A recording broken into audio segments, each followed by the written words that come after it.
ಕರ್ನಾಟಕದ ಜನತೆ ಜೂನ್ 3ನೇ ತಾರೀಕಿನಂದು ದೊಡ್ಡ ಆಲಹಳ್ಳಿ ಕೆಂಪೇಗೌಡ ಶಿವಕುಮಾರ್ ಎಂಬುವನಾದ ನಾನು ಎಂದು ಡಿಕೆ ಶಿವಕುಮಾರ್ ಮುಖ್ಯಮಂತ್ರಿಯಾಗಿ ಪ್ರಮಾಣ ವಚನ ಸ್ವೀಕರಿಸುವ ಕ್ಷಣಗಳನ್ನು ಕಣ್ತುಂಬಿಕೊಳ್ಳಲಿದ್ದಾರೆ. ಕರ್ನಾಟಕ ನೂತನ ಮುಖ್ಯಮಂತ್ರಿಯ ಸುದೀರ್ಘ ರಾಜಕೀಯ ಪಯಣ, ಏಳು ಬೀಳು, ಆರೋಪ ಪ್ರತ್ಯಾರೋಪ, ಸವಾಲುಗಳ ಯಶೋಗಾಥೆ ಇದು.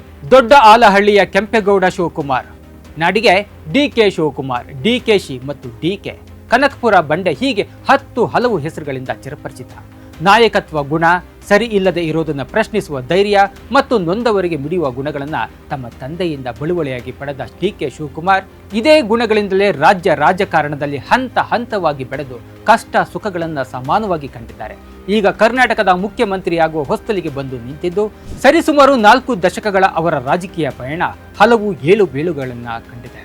ಡಿಕೆಶಿ ತಮ್ಮ 18ನೇ ವಯಸ್ಸಿನಲ್ಲಿಯೇ ಎನ್ಎಸ್ಯುಗೆ ಸೇರ್ಪಡೆಗೊಂಡು ಹಂತವಾಗಿ ಸಂಘಟನೆಯಲ್ಲಿ ಬೆಳೆದು ಬಂದರು. 1981ರಿಂದ 83ರವರೆಗೆ ಅವರು ಎನ್ಎಸ್ಯುಐ ಬೆಂಗಳೂರು ಜಿಲ್ಲಾ ಘಟಕದ ಅಧ್ಯಕ್ಷರಾಗಿ ಕಾರ್ಯನಿರ್ವಹಿಸಿದರು.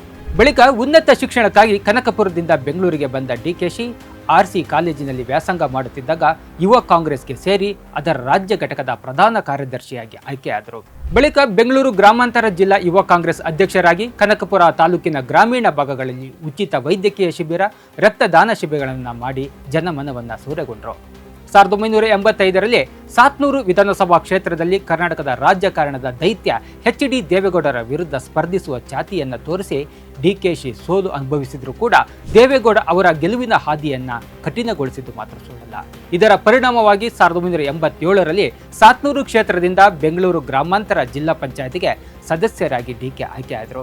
1989ರಲ್ಲಿ ಮತ್ತೊಮ್ಮೆ ಡಿಕೆ ಶಿವಕುಮಾರ್ ಸಾತ್ನೂರು ವಿಧಾನಸಭಾ ಕ್ಷೇತ್ರದಿಂದ ಕಾಂಗ್ರೆಸ್ ಪಕ್ಷದ ಅಭ್ಯರ್ಥಿಯಾಗಿ ಕಣಕ್ಕಿಳಿದರು.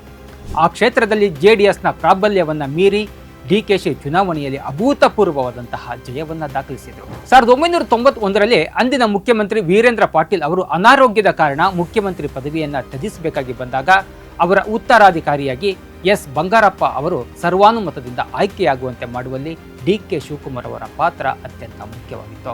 ಇದಕ್ಕೆ ಪ್ರತಿಯಾಗಿ ಬಂಗಾರಪ್ಪ ಸಂಪುಟದಲ್ಲಿ ಬಂದಿಖಾನೆ ಸಚಿವರಾಗಿ ಡಿಕೆ ಶಿವಕುಮಾರ್ ಅಧಿಕಾರ ಪಡೆದರು. ಪಕ್ಷದಲ್ಲಿ ಡಿಕೆ ಶಿವಕುಮಾರ್ ಬೆಳವಣಿಗೆಯನ್ನು ಕಂಡು ಅಸೂಯೆಗೊಳಗಾದ ಕೆಲವು ಕಾಂಗ್ರೆಸ್ ನಾಯಕರು 1994ರ ವಿಧಾನಸಭಾ ಚುನಾವಣೆಯಲ್ಲಿ ಪಿತೂರಿ ನಡೆಸಿ ಅವರಿಗೆ ಟಿಕೆಟ್ ತಪ್ಪಿಸಿದ್ರು. ಆದರೆ ಇದರಿಂದ ಧೃತಿಗೆಡದ ಡಿಕೆಶಿ ಕಾಂಗ್ರೆಸ್ ಬಂಡಾಯ ಅಭ್ಯರ್ಥಿಯಾಗಿ ಜಯಗಳಿಸಿದ್ರು. ಪಕ್ಷದ ಬೆಂಬಲ ಇಲ್ಲದೇ ಇದ್ರೂ ಕೂಡ ಡಿಕೆಶಿ ಸ್ವಂತ ಬಲದಿಂದ ಗೆದ್ದು ರಾಜಕೀಯದಲ್ಲಿ ಮಿಂಚಬಲ್ಲರು ಅನ್ನೋದನ್ನ ಈ ಚುನಾವಣೆ ಸಾಬೀತುಪಡಿಸಿತು. 1999ರಲ್ಲಿ ನಡೆದ ಕರ್ನಾಟಕ ವಿಧಾನಸಭಾ ಚುನಾವಣೆಯಲ್ಲಿ ಸಾತ್ನೂರು ಕ್ಷೇತ್ರದಿಂದ ಜೆಡಿಎಸ್ ಅಭ್ಯರ್ಥಿಯಾಗಿ ಎಚ್.ಡಿ. ಕುಮಾರಸ್ವಾಮಿ ಕಣಕ್ಕಿಳಿದಿದ್ರು. ಈ ಕ್ಷೇತ್ರದಲ್ಲಿ ದೇವೇಗೌಡ ಅವರಿಗೆ ಟಕ್ಕರ್ ಕೊಟ್ಟಿದ್ದ ಡಿಕೆಶಿ ಇದೇ ಚುನಾವಣೆಯಲ್ಲಿ ಕುಮಾರಸ್ವಾಮಿ ಅವರಿಗೆ ಸೋಲಿನ ರುಚಿಯನ್ನು ಕೂಡ ತೋರಿಸಿದ್ರು. ಚುನಾವಣೆಯಲ್ಲಿ ಅಭೂತಪೂರ್ವ ಗೆಲುವು ದಾಖಲಿಸಿದ ಕಾಂಗ್ರೆಸ್ ಎಸ್.ಎಂ. ಕೃಷ್ಣ ಅವರನ್ನು ಮುಖ್ಯಮಂತ್ರಿಯಾಗಿ ಮಾಡಿತು. ಕೃಷ್ಣ ಸಂಪುಟದಲ್ಲಿ ಕ್ಯಾಬಿನೆಟ್ ದರ್ಜೆಯ ಸಚಿವರಾದ ಡಿಕೆ ಶಿವಕುಮಾರ್ ಸಹಕಾರ ಖಾತೆಯನ್ನು ನಿಭಾಯಿಸಿದ್ರು. 2002ರಲ್ಲಿ ನಗರಾಭಿವೃದ್ಧಿ ಖಾತೆ ಸಚಿವರಾಗಿ ರಾಜ್ಯ ನಗರ ಯೋಜನಾ ಮಂಡಳಿಯ ಅಧ್ಯಕ್ಷರಾಗಿಯೂ ಕೂಡ ಸೇವೆಯನ್ನು ಸಲ್ಲಿಸಿದರು. 2004ರ ವಿಧಾನಸಭಾ ಚುನಾವಣೆಯಲ್ಲೂ ಡಿಕೆ ಸಾತ್ನೂರು ವಿಧಾನಸಭಾ ಕ್ಷೇತ್ರದಿಂದ 4ನೇ ಬಾರಿ ಶಾಸಕರಾಗಿ ಆಯ್ಕೆಯಾದರು. ಆದರೆ ಕಾಂಗ್ರೆಸ್ ಪಕ್ಷ ಸ್ಪಷ್ಟ ಬಹುಮತ ಗಳಿಸುವಲ್ಲಿ ವಿಫಲವಾದ ಕಾರಣ ಸ್ವಂತ ಶಕ್ತಿಯ ಮೇಲೆ ಸರ್ಕಾರ ರಚಿಸಲು ಅಗತ್ಯವಾದಂತಹ ಬಹುಮತ ಇಲ್ಲದ ಕಾರಣ ಜೆಡಿಎಸ್ ಪಕ್ಷದ ಜೊತೆ ಹೊಂದಾಣಿಕೆ ಮಾಡಿಕೊಳ್ಳಲು ನಿರ್ಧರಿಸಲಾಯಿತು.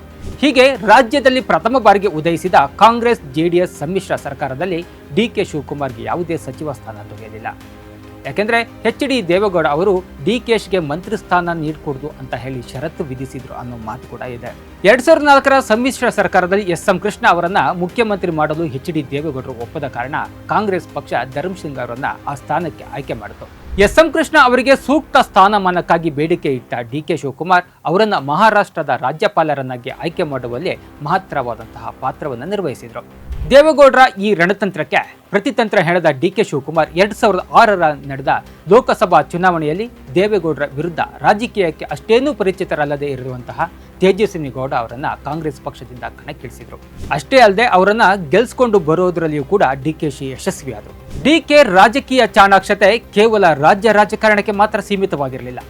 ದೇಶದ ಅನ್ಯ ರಾಜ್ಯಗಳಲ್ಲಿಯೂ ಕಾಂಗ್ರೆಸ್ ಸಂಕಷ್ಟಕ್ಕೆ ಸಿಲುಕಿದಾಗ ಪಕ್ಷವನ್ನ ಗಂಡಾಂತರದಿಂದ ಪಾರು ಮಾಡುವಲ್ಲಿ ಡಿಕೆ ಯಶಸ್ವಿಯಾದರು. ಅದು ಮಹಾರಾಷ್ಟ್ರ ಇರಲಿ, ಗುಜರಾತ್ ಇರಲಿ ಅಥವಾ ಇನ್ಯಾವುದೇ ರಾಜ್ಯ ಇರಲಿ, ಡಿಕೆ ಶಿವಕುಮಾರ್ ತಮ್ಮ ತಂತ್ರಗಾರಿಕೆಯಿಂದ ಕಾಂಗ್ರೆಸ್ ಪಕ್ಷಕ್ಕೆ ಅಧಿಕಾರ ದಕ್ಕಿಸಿಕೊಡುವಲ್ಲಿ ಸಫಲರಾದರು. ಇದೇ ಕಾರಣಕ್ಕೆ ಡಿಕೆಶಿ ಅವರನ್ನ ಕಾಂಗ್ರೆಸ್ ಪಕ್ಷದ ಟ್ರಬಲ್ ಶೂಟರ್ ಅಂತಾರೆ. ಈಗಲೂ ಡಿಕೆಶಿ ರಾಷ್ಟ್ರ ರಾಜಕಾರಣದಲ್ಲಿ ಕಾಂಗ್ರೆಸ್ ಪಕ್ಷದ ಹಿಂದೆ ಬಂಡೆಯಂತೆ ನಿಂತಿದ್ದಾರೆ.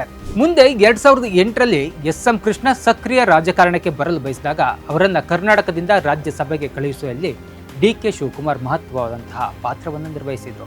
2013ರಲ್ಲಿ ಕಾಂಗ್ರೆಸ್ ಪಕ್ಷ ಮತ್ತೆ ಅಧಿಕಾರಕ್ಕೆ ಬಂದಾಗ ಸಿದ್ದರಾಮಯ್ಯ ಮುಖ್ಯಮಂತ್ರಿ ಆದರು.